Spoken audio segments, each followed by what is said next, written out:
ভাগ্য পরিবর্তন। ভাগ্য পরিবর্তনের স্বপ্ন সবাই দেখে।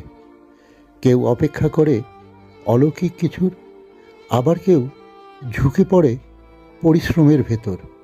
ভাগ্য আসলে নিরপেক্ষ। যে চেষ্টা করে তার পথে কিছুটা হলেও বদল আসে। অলস মানুষ ভাবে ভাগ্য তার শত্রু, কিন্তু বাস্তব হলো নিজের দায় এড়াতে সে ভাগ্যের দোষ দেয়। কাজের ভেতর ভাগ্য গড়ে ওঠে, অভিযোগ নয়, সিদ্ধান্তে পরিবর্তন আসে। আমি শিখেছি ভাগ্য পরিবর্তন শুরু হয় ছোট পদক্ষেপ থেকে।